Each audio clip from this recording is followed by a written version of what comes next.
Hello. Hello. Hi, Jay. Good to see you with long hair in real Yes. time. Yes, I stopped cutting it a while back and my wife really likes it, so Yeah, it's staying for now. yeah, it really suits you. I saw the image a few weeks ago, just a few weeks before I got into your podcast. I got to see some, I think I saw in one of your social media posts or Instagram or something that you grew your hair, and I was like, wow, I think it really suits you.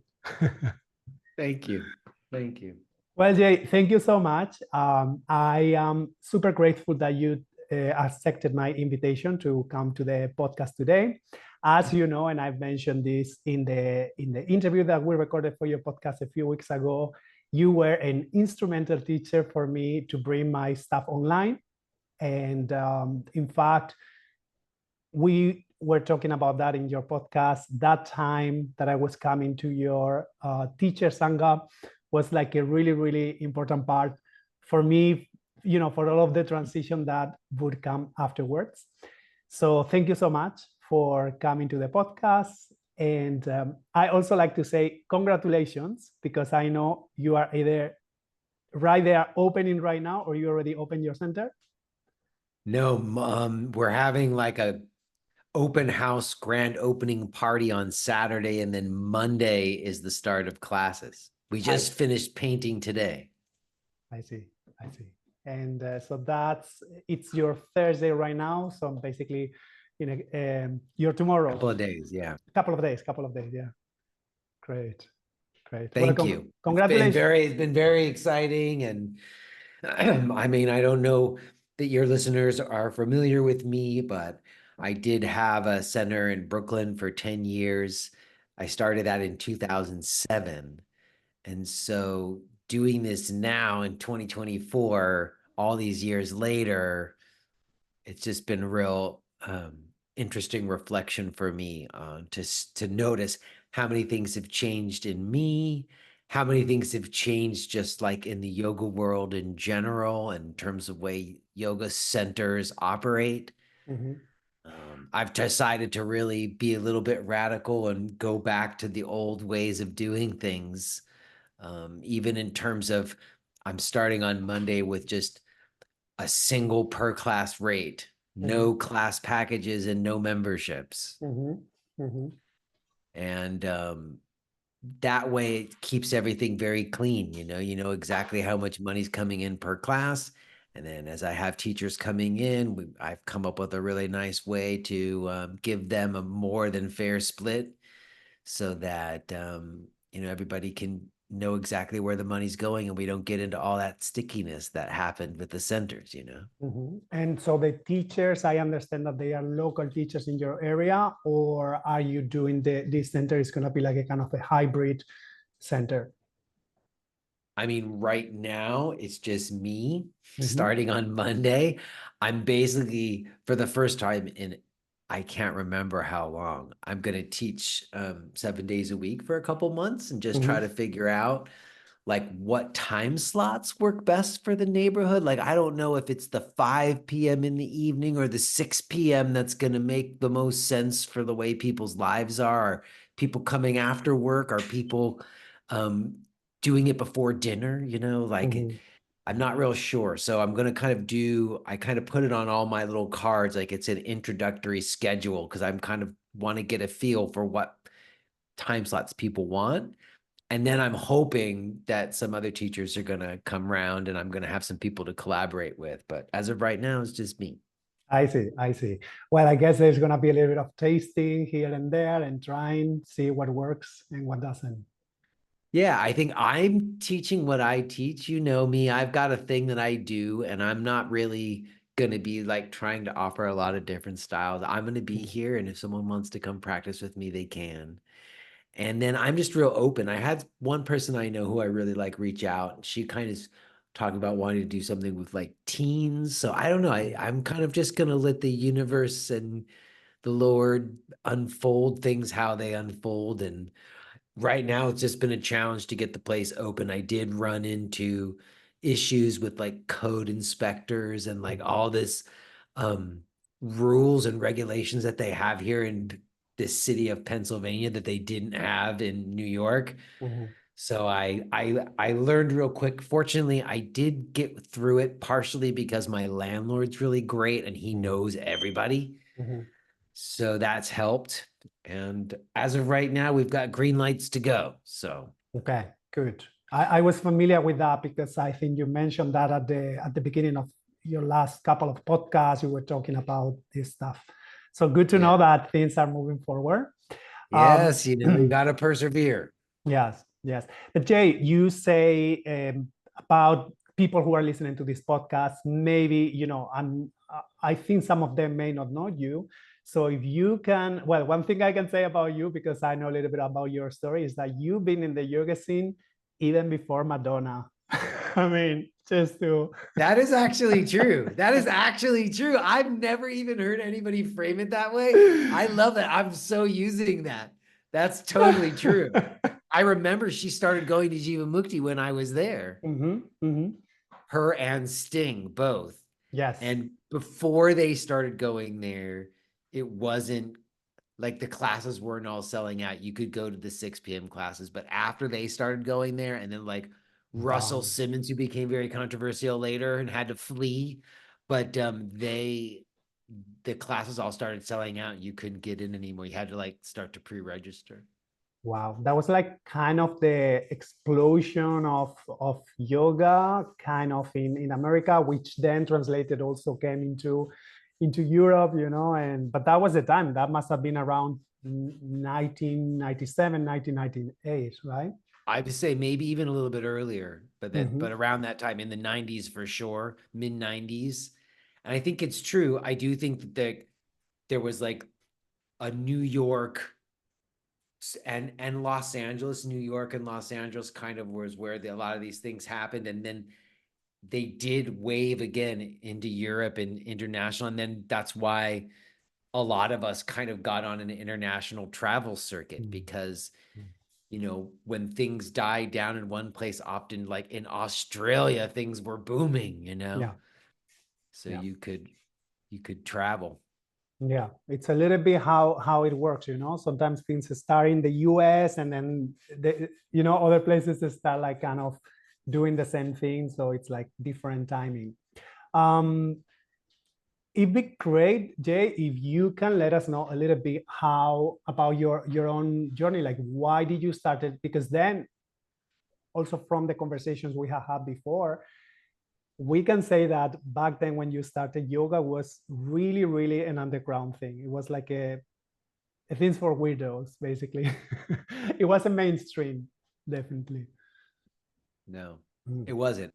I mean, I personally had my own stuff I was dealing with as I came into my early 20s. I moved to New York City to study acting at NYU.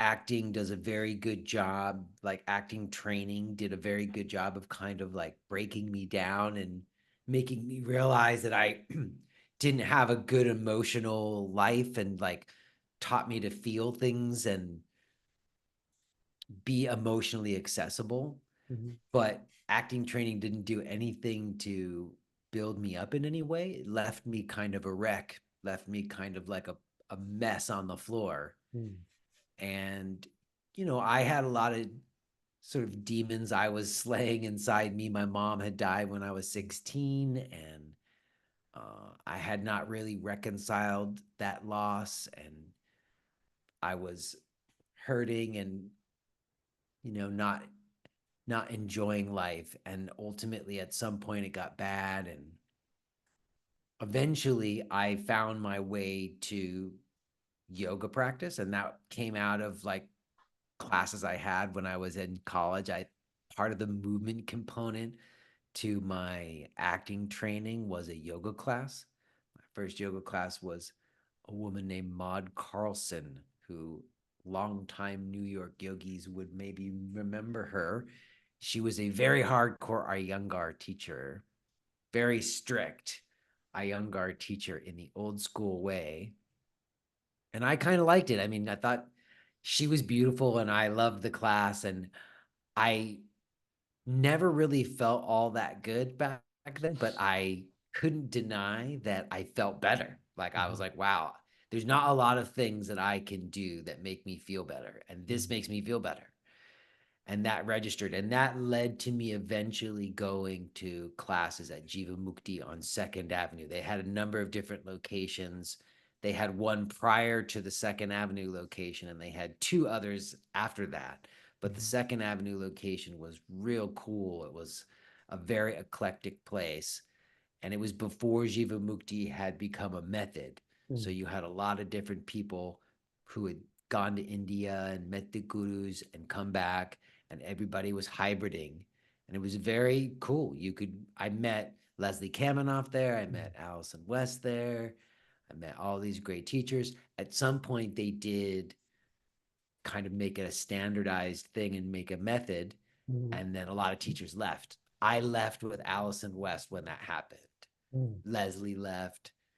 Um, but yes, as you say, at the time, you know, I got into yoga because I didn't want to have an office job.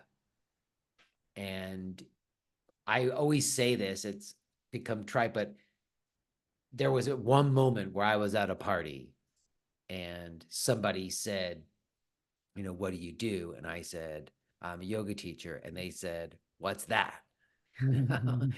And not that many years later, if you said that, they'd say, oh, what kind of yoga do you teach? Right. Like, so it was definitely a counterculture move, and it wasn't well known. People didn't know it. I didn't know anything about yoga. I grew up in Los Angeles where there was yoga, but I didn't learn anything about yoga till I came to New York. That was in 1990.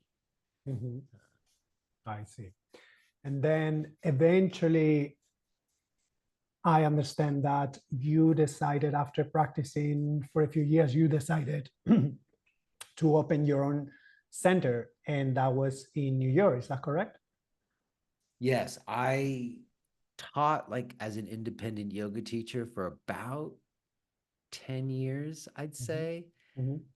And that was like when it was a booming time. So I was looking back at like an old card I had that I made, like maybe made these palm cards. I have one made for the new place that has like a schedule on it with my classes. Mhm. And I was teaching at like 6 different places. Wow. Some places was only like one class, but some places were two classes. And so there was a lot of opportunities to teach. I taught at a bunch of different places. And then eventually I kind of settled in. There was a couple of places. One place in particular is called Go Yoga in Williamsburg, Brooklyn. And I taught a bunch of classes there, maybe 4 or 5 a week. And after a lot of years, I was sort of like a senior teacher there. My classes were very well attended. Mhm. And I think that there was just a kind of a model I was following because, you start out, you take whatever classes you can get for whatever anybody will pay you. And then at some point after a while, I was actually paying my rent. Actually, it was a lot easier to make money as a yoga teacher back then than it is now. Mhm. And I was paying my rent as a teacher.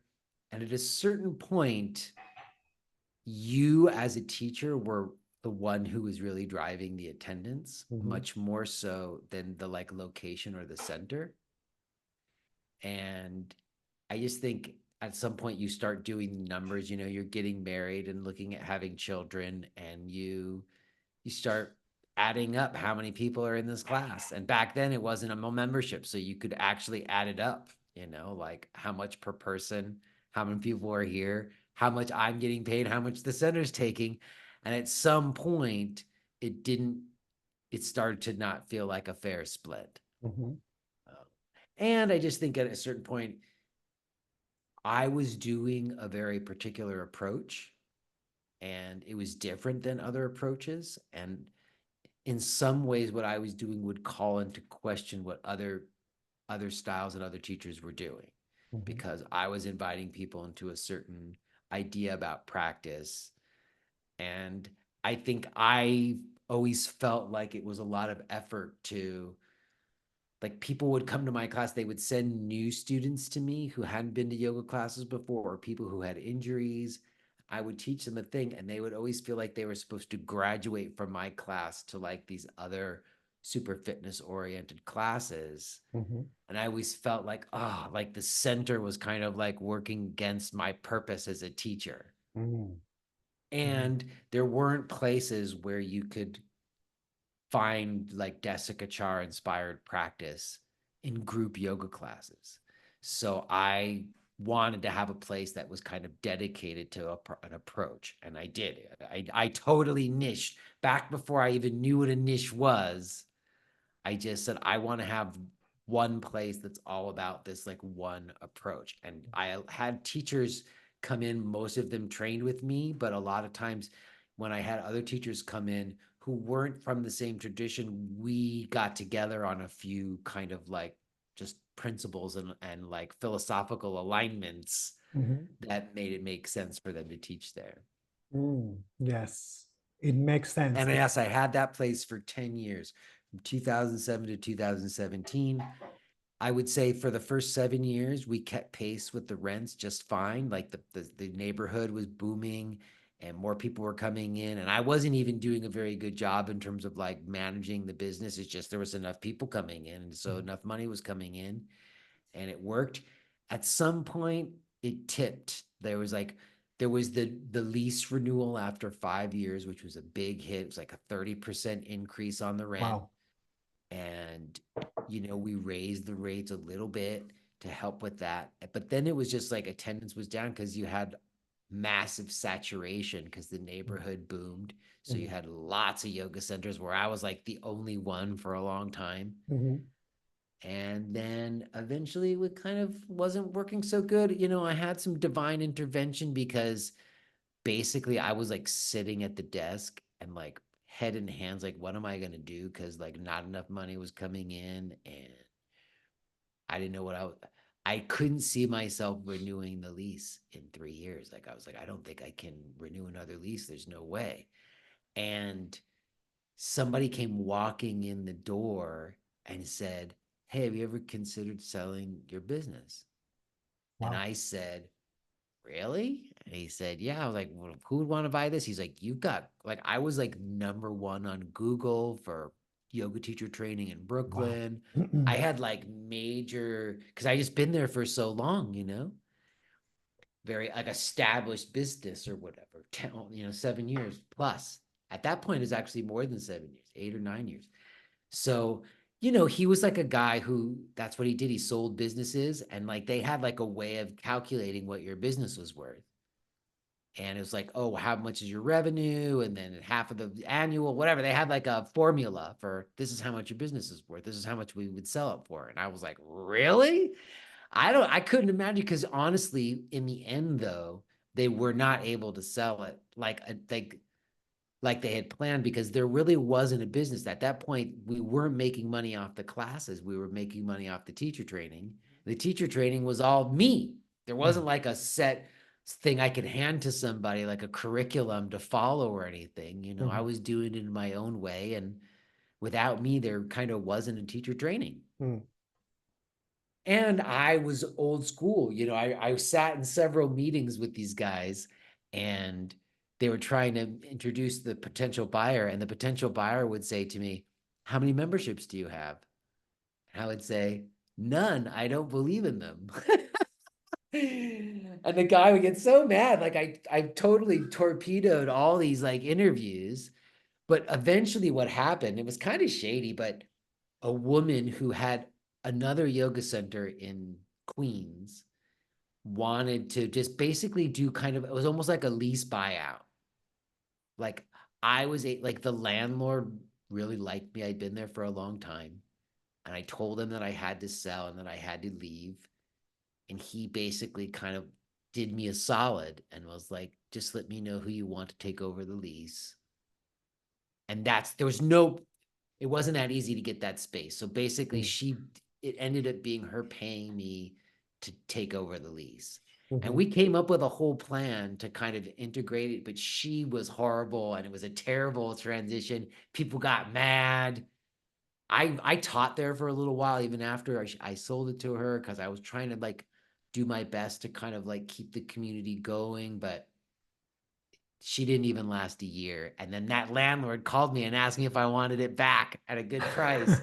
And it was still too much.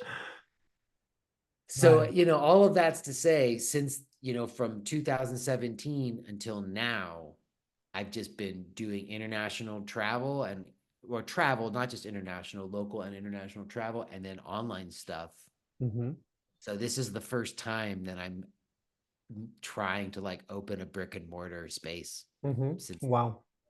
Yeah, it's like a crossroads right now because you are like kind of coming to do something that you've done in the past, but also the timing is completely different. You are a different person too, I guess. So yeah. Exactly. I was just saying, I just had the teacher song go right before I did this with you, just so you Mhm. know.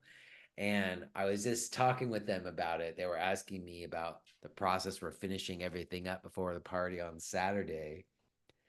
And it is interesting to me how much back when I did it in the past, how much little details would really throw me, or like, I guess that's the kind of benefit of age, is I'm not sweating a lot of little details like I used to. Mhm. And I even, we were also talking about this because recently I talked about this on my show where like a neighbor of mine passed away Mhm. unexpectedly, like Mhm. just like fell down some stairs and hit his head, and like same age as me. And I don't know, since that happened, like it was probably about 3 weeks ago, 4 weeks ago now. I don't know. I'm not sweating the small stuff, as they say, as much. Right. I Right. mean, I had big things with the code inspectors that I've been having to deal with because I wasn't sure I could open. Mhm. But the small stuff, I'm not sweating it.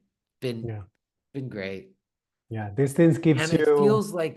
feels good to feel like momentum and inspiration to try to do something, like even if it doesn't work. Like I was saying that Mhm. to somebody, like I'm not under some like rosy illusion about growing some big thing. Like even if it doesn't work, it's still worth it to do it. Mhm. Just Mhm. give me something to do. And I think it brings new life to whatever I'm doing online. Like if I don't have like a in-person thing that I'm doing, I don't know. It feels like I got to get off my computer from time to time. Yes, yes. I guess that I get that, and I can also see that how working in person also kind of enhance when you are working a lot online, because for me right now most of my work it's also online, but I really appreciate those moments like when you go into a, like say, a retreat or an in-person. There is one person that I'm working right now that we are living right now in the same city, so sometimes we used to do our sessions online, but now because we are in the same city we get to meet in person, and it's a completely different thing. And as much as I think online, it's really great and it opened up a lot of possibilities and options and everything, there is nothing that can replace the in-person experience, being with someone, being in the same room, and all of that. One thing I like to ask you, Jay, it's because at that point, so you were telling about the story about your old center, how it everything like kind of that chapter ended, but not really ended, because I also know that at that time you started also to come online. That was, I guess, not many of that at that point, but somehow you had this thing that you were like, in a way, I think you were ahead of your time and you're like, okay, I'm going to start doing these things online. And that eventually kind of helped you transition into what you did afterwards. Is that right? I would say I had a fair amount of like online stuff before I made any money online. There was like the blogosphere Mm-hmm. years where there was a lot of like early internet exchange, even before Facebook, where people had individual blogs. I had a blog that I kept, a monthly thing, 800 words a month, and there would be pretty extensive comment threads. It was like Mm-hmm.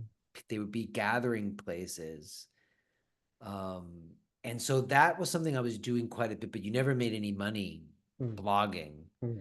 Um, And I eventually, what happened was, the reason I went online in terms of doing classes, I had a friend who met me when I was teaching in Brooklyn before I opened my yoga center.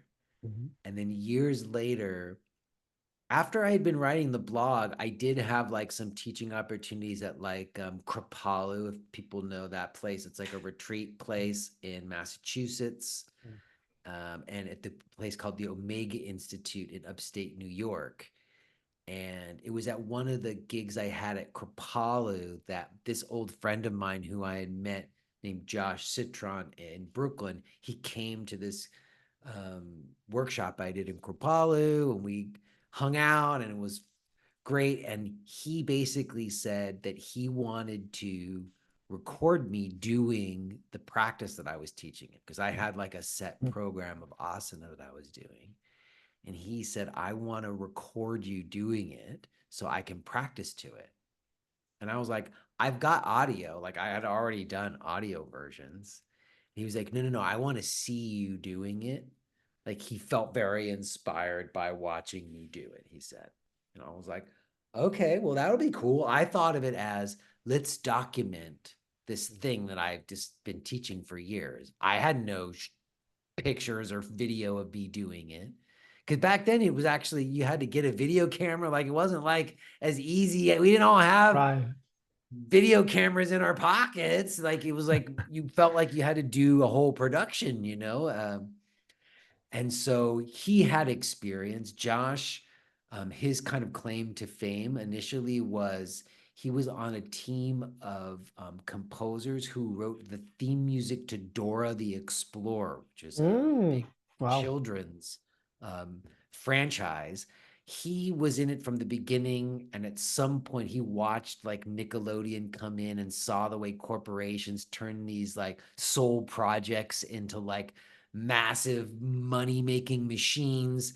And at some point he got out because he was disgusted by the whole thing.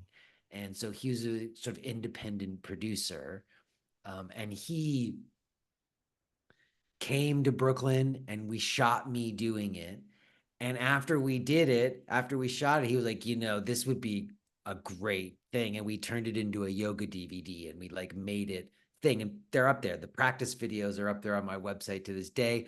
I did a second 2.0 version some years back, but ultimately we made that video together. And in that process, we became business partners.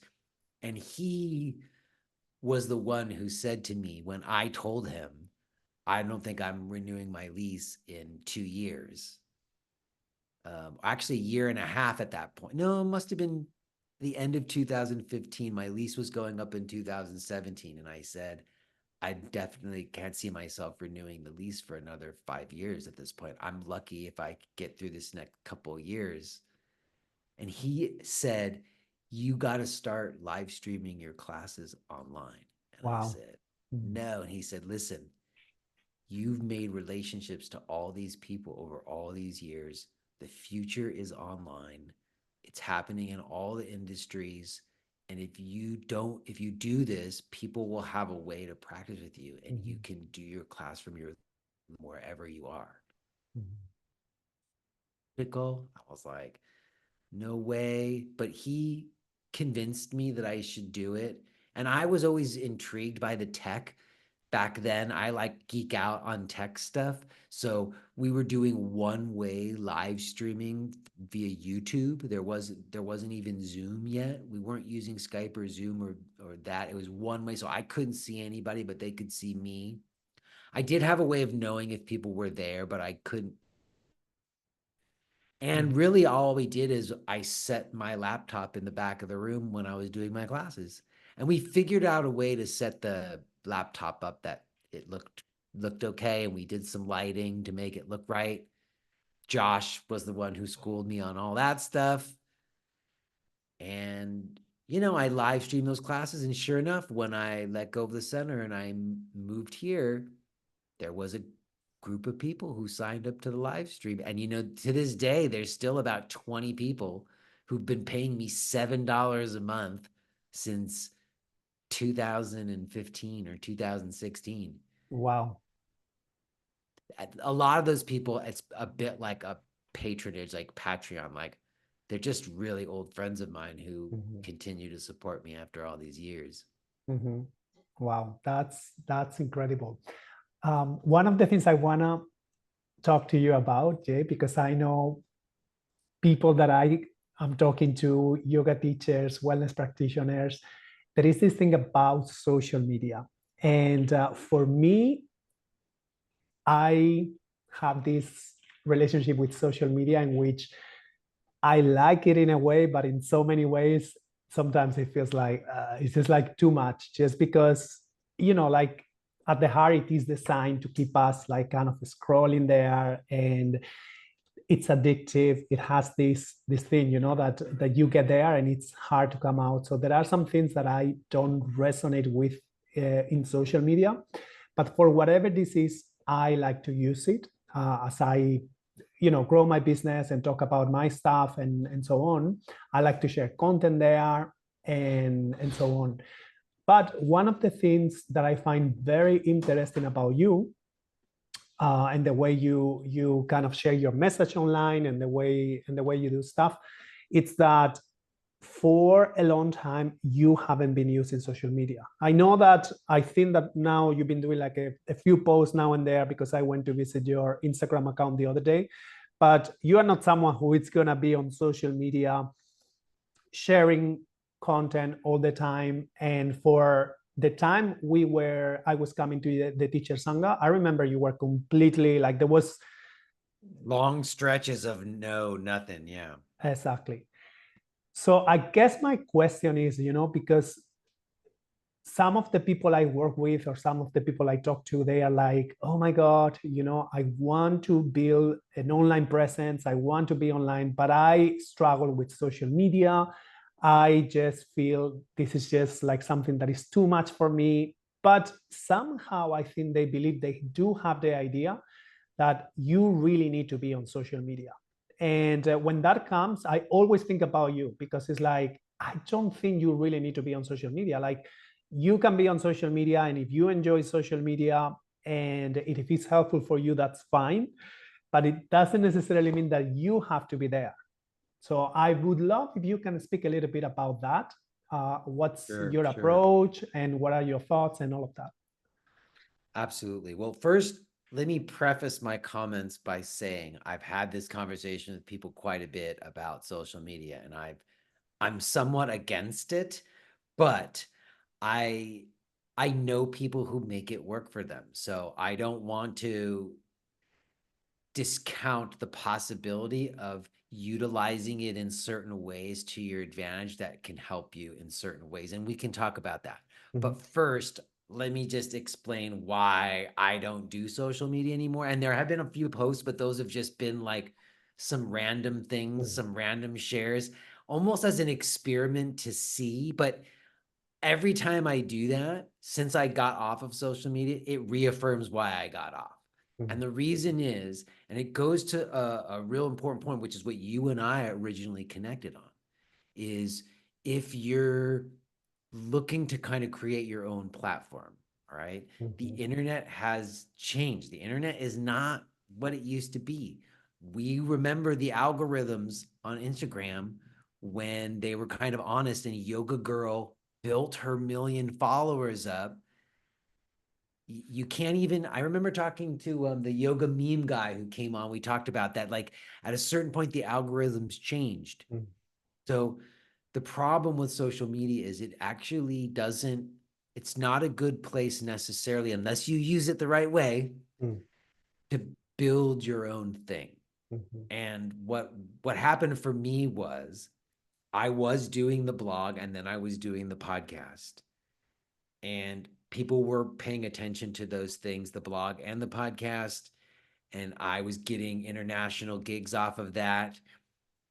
And I was doing social media posts every week, every blog post, every podcast episode every week, all the platforms. And it takes a lot of time. Mhm. Anybody who does it Mhm. knows it's a huge tax. It's like massive amounts of time and energy, not to mention all the psychological weird stuff of like whether or not people are looking at it or liking it or following it or commenting. If people comment, you try to be engaging with your audience on social media, all of that. Mhm. And I remember Josh, my business partner, after we started working together, he said, I don't think those social media posts, we have no way of knowing whether or not those social media posts are doing anything for you. Mhm. We don't know if they're driving any sales at all. It's just you putting out all this energy and all this content, and there's no way for us to know. The only way for us to know is to turn them off and see Mhm. what happens. Mm. Like an elimination diet. Like Wow. when you're like allergic to something and you do like an Right. elimination diet so you can see the effects of like what foods do on your system.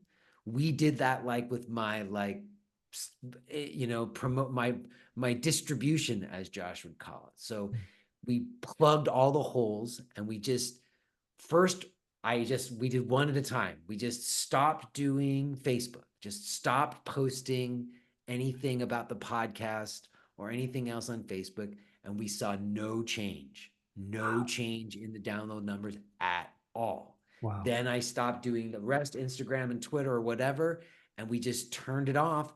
And not only did we not see any change in download numbers or like site traffic, we saw an increase in email subscribers Wow.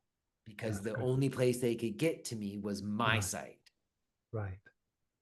And so then if you post something, if I go on and say, hey, I'm doing a thing, but it just points to my site, one, the algorithms don't like it. So I don't get Mm-hmm. any, they don't like that. They don't want to circulate my stuff because it doesn't keep people on their sites, trying to Mm-hmm. take people off of their site. Mm-hmm. Me on Facebook, I have a cut and paste thing. When someone friends me, I just send them a message, say, I'm not on social media. You should subscribe to my email. So it's about not being on those platforms that really dilute it. Like when you post something, you have no idea how many of your followers see it. It's Mm-hmm. not like an email that you send where you can actually see how many opens you get. Mm-hmm.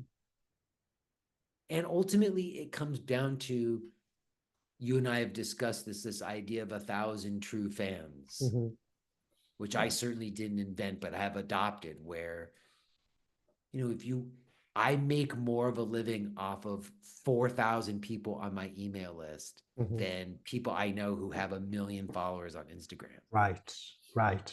Because those followers on Instagram aren't even real. A lot of them might Mm-hmm. even be bot. They might Mm-hmm. literally not be real. Yes.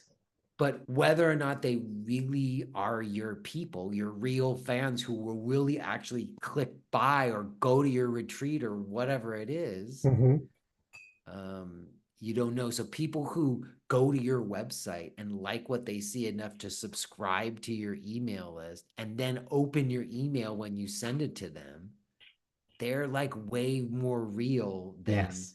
the ether of the social media. Yes. It's another level of commitment, I would say, right? Because it's like, I mean, certain people, like you said, take to doing social media, they enjoy it. mm, And I've seen people drive people to what they're doing via social media.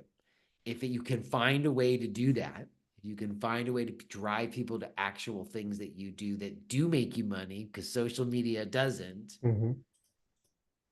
then it's fine. But I think you made another point, which is, I think that they're really toxic Mm, environments. Like mm-hmm. there's, I'm trying to stay off them as much as possible. So I'm not trying to engage with people. Like even when I'm doing teacher trainings and people are like, can we get a Facebook group together? Mm, I was like, no, we set mm, up our own mighty network, our own independent one. mm-hmm. If we want to have a chat, okay, we'll set you up a chat. People didn't really want to use it though, just because they were on it already, scrolling Mm-hmm. away. Mm-hmm. But I didn't want anybody to feel like they have to go on Facebook or they're going to miss out on the discussion. I don't Mm-hmm. want to give people a reason to go on them. It's enough that we're on our computers. At least in this, it's just you in your room and me in my room. We're not like Mm. on Facebook. Yeah, yeah. And another thing, Jay, is that I really know how you were talking about, how the algorithms have changed, but even the platform itself. Because if you go to Instagram, like say 4 or 5 years ago, it was completely different. Apart from having different algorithms, where people that really decided to follow you are gonna see your post. It was like a kind of the chronological feed. Now Yes. you go to Instagram, and I would tell you this: like sometimes I like my head explode. Like I enter into Instagram, the first couple of things that I see, one is an ad from someone that I don't know. The second thing, it's a suggestion, and I'm like, okay, why do I follow people then? Like if I click this account, I want to follow this person because I think what they say is interesting. What's the point of keep showing me new people? And so that's one thing that has changed. And then the other thing, I was talking I was talking about this yesterday with one of my clients, Jay, how right now Instagram, it's like, so the energy of Instagram is when it's a scroll, scroll, scroll. Like even if you write we were talking about her social media, and the things, we were coming up with a little bit of a strategy that would fit her way of posting and stuff. And I was like, look, in my experience, you don't have to do long captions, because we are not reading. Like even myself, when I go into Instagram, even if it's someone that I like, if there is a little bit longer text, I'm gonna not read, even that I know I'm gonna get value. Like the energy of the platform right now on Instagram is just like kind of a scroll. So I think you need to kind of, if you're gonna be there, you really need to kind of adapt the content for people to get something from you, like real quick, something that hopefully provides them some value, and then move on. Like it's not the same. I find interesting that because I post on Instagram and then automatically comes into Facebook, people on Facebook are still reading the long captions. How interesting is that? You know, like each social media, it's, yeah. I think it's true. I regretfully haven't kept up with my blog because people didn't seem to engage with it or read it in the same way. Like the podcast became my main outlet and my social media too. Mhm. Um, but I think you're right in terms of using social media in a way that's effective. All I would add to what you said is I don't think that it's a good way to connect people to what, like, where, if they live where you are, that's not what it's for. Like, Mhm. it's not like, hey, I'm teaching here on Thursday if you want to Mhm. come to class. It's for connecting with people who don't live where you live. Mhm. Mhm. And I think to do that, what I've experienced is that building like some kind of audience online is almost always just because somebody's putting out something, like they're writing something or they're creating something, they're putting out some content and people resonate with that. And I've been super consistent, just whatever, 8 years of an hour and a half podcast every Yes. week Yes. Mhm. that I genuinely continue to feel passionate about and enjoy and learn from is how that happens. There was 600 downloads the first month, Mhm. and now we are whatever it is, something more like 20,000 or something. That's amazing, Jay. And in fact, this is one of the things I also wanted to talk about with you, because I can see how your podcast, it's a labor of love. Like I would say, I've been listening for many years, and I know you put your heart in there. One thing I think people who are listening, they might struggle with, it's consistency sometimes, to doing something for a long period of time, which I think eventually this is what it brings to, to, like, if your intention is to grow an audience of people who are listening with what you have to say, you need to have that kind of reps and consistency. And oh my gosh, you say you've been 8 years already podcasting.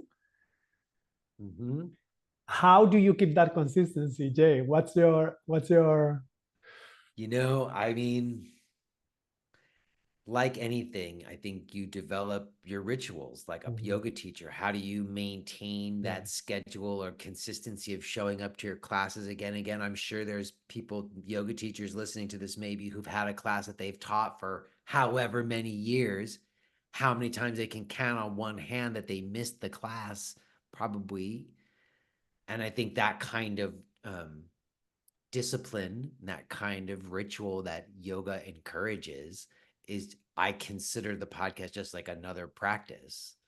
Mhm. I will say, when it comes to podcasting specifically, I did start out doing like 2 a month for like a couple months, and then I just decided to go for it and do weekly. And Josh cautioned me against it for the same reason that you're suggesting, because it's Mm, very easy to, there's actually a term for it called pod fading, where you mm, don't last mm, for the long haul. So it actually is better to just do one a month, which mm, is what I did with the blog, or just like take time and let it just be consistent. Like, it's mm, better to do less consistently in a way than like put out too much and then not be able to keep it going. mhm, Um, but for me, it's just become kind of like a driving thing. And at this point, sometimes it feels almost like out of my hands, like in mm, terms of anybody who's done a podcast knows, like, oh no, I need to get some guests.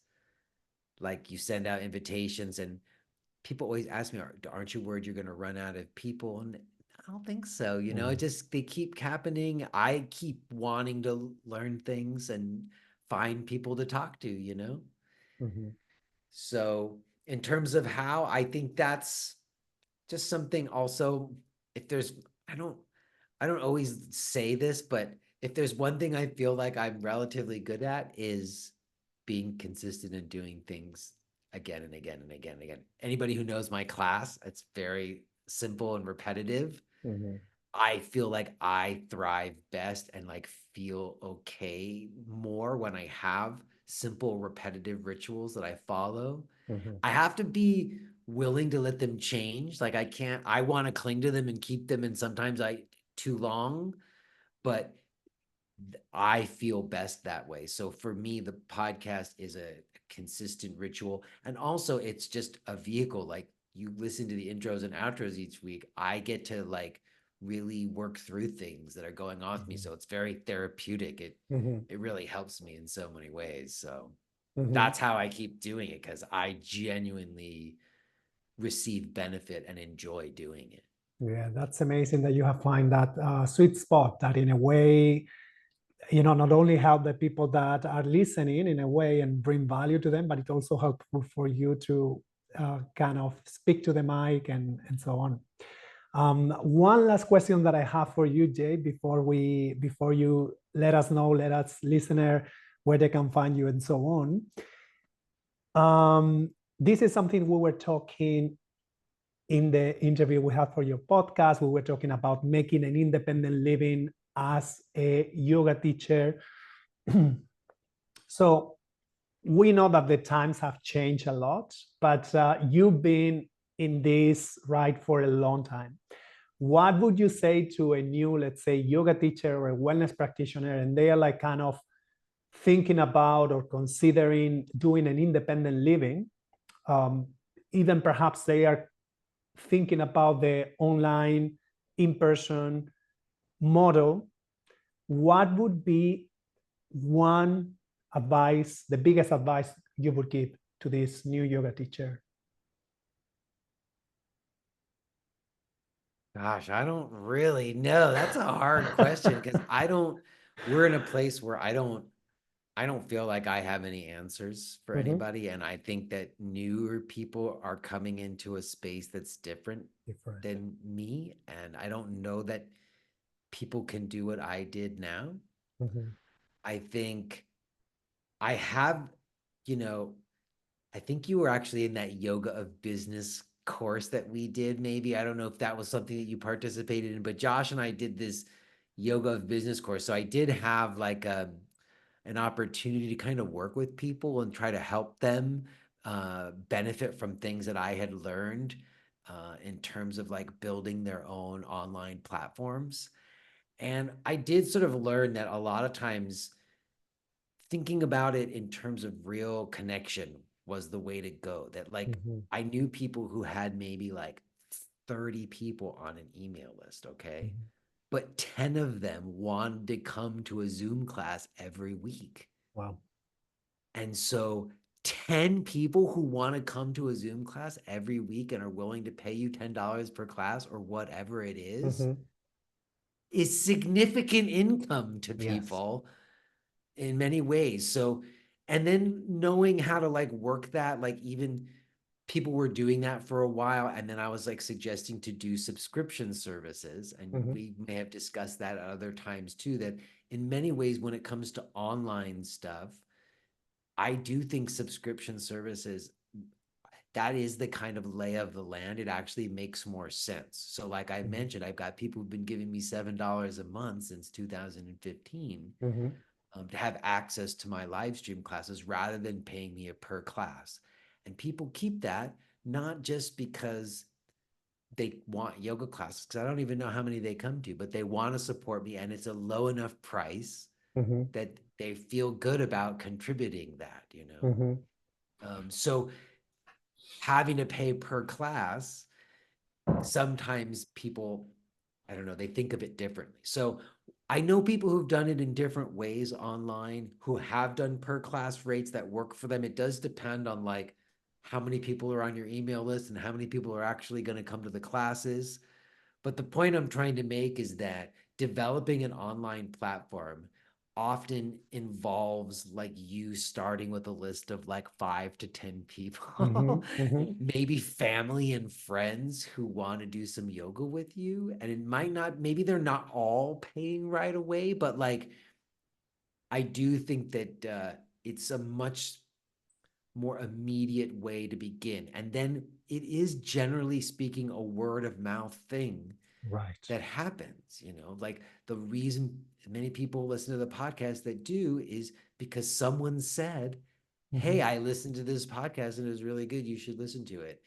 Because they certainly didn't learn about it on social media. Because as I discussed, I stopped doing that because I don't think that that worked. We tried Google AdWords and paying for ads and doing stuff too, but we didn't see a return on that. And again, the way the algorithms work, it works against people like us. Like if you're a big, huge corporation and you can dump a bunch of money at, you know, $100,000 worth of Facebook ads so you can make $10,000. Okay, but if you're independent folks like us, it doesn't make sense. Right. So trying to get back to your question of what I would say to someone who's trying out now, one, you got to have real soul in the game right now. You have to really, it has to be really important and meaningful you to be doing it. It has to come from a real place in you. And if it does, that's what comes through on the online content. It has to start there, and you have to do the things that you need to do to fuel that. Even as we discussed, me having this yoga center is part of that. For me to continue to be effective doing what I do online, I need to feed my soul with things that need to be fed. And in terms of marketing, which is the bigger question, which is what you and I talked about when you came on my show. One, listen to Manu. Manu knows what he's talking about.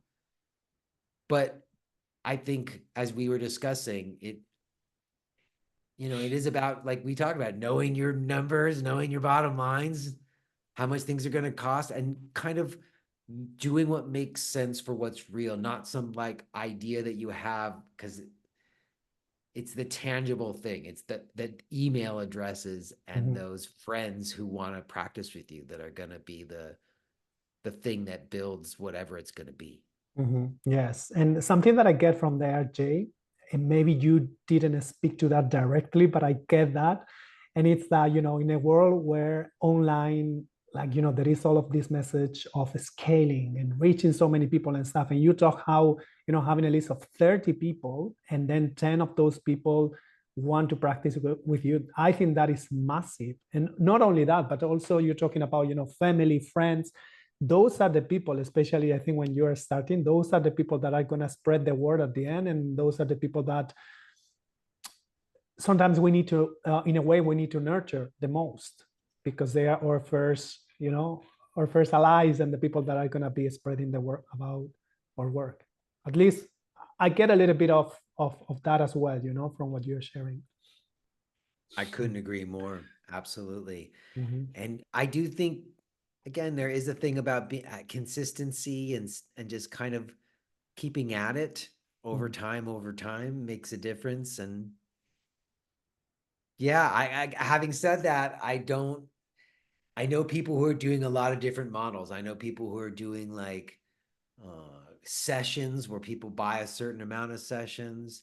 We talked about people trying to do retreats. So I don't know, the landscape is the models all got kind of blown out of the water. Mm. And in a way, um, there's kind of potentiality there, like I'm opening a yoga center that has a maximum of like 8 people, 8 or 9 people. I would have never imagined doing such a thing. But as we discussed, the rent is low enough and I'm doing a per student per class rate. I know exactly how many students we need on average to either be breaking even or doing better. Mhm. And it's clear and I can envision it. I'm like, I only need 3 to 5 people in there. We're good. Mhm. So kind of thinking of it in that way rather than I'm going to start a brand and hopefully I'm going to grow it and then I'm going to have lots of money or whatever, all these other ideas that we used to have back in the day when we were all envisioning the internet as this place where you could just like grow a massive thing. Now I think the internet is really, it's a place to connect to people who don't live where you live, like I said. Mhm. Sometimes it's like a resume, it's like a place to put your resume. Mhm. Sometimes it's information, like people got to find the address or the schedule and stuff.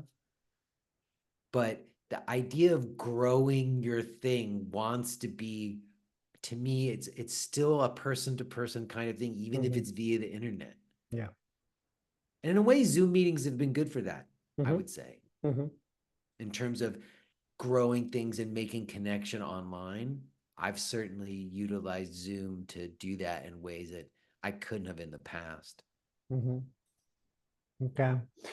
Well, Jay, this has been great. I'm so grateful that we get to reconnect. You come to the podcast, and so for the listeners, if they want, of course, I will put links to your podcast, to your web, and so on. But maybe if there is I think the best way to, if they want to hear from you, it's your website, right? Yes, you can find all of my stuff at jbrownyoga.com. Amazing, amazing. So I will be putting some links in the show notes. So if people want to connect with you, and I would recommend to any yoga teacher out there to join the Teacher Sangha, which I was part of in the 2018, 2019. And Jay, I was even considering like maybe I'm gonna come back again. I don't know if there is still people there Come from hang those out there. times. You're going to recognize the same people are still there, a lot of them. Yes, I was thinking about that. The only thing is like in 2 weeks I'm gonna be traveling back to Spain, and then the timing I remember when I'm in Spain is not good. But in January I'll be back here, and I'll probably reach out back to you and maybe I would reconnect love that. with the It's group. been so cool to be reconnecting with you on my show and then again here, Manu. I really appreciate that you're out there still holding it down. Okay, well, thank you so much, Jay, and I'll be in touch with you. I will send you the links to the podcast when this comes up and everything. Okay, Sounds good. take care. Thank you so much, Jay. Really good to see you. Thank you, brother. Cheers. Bye.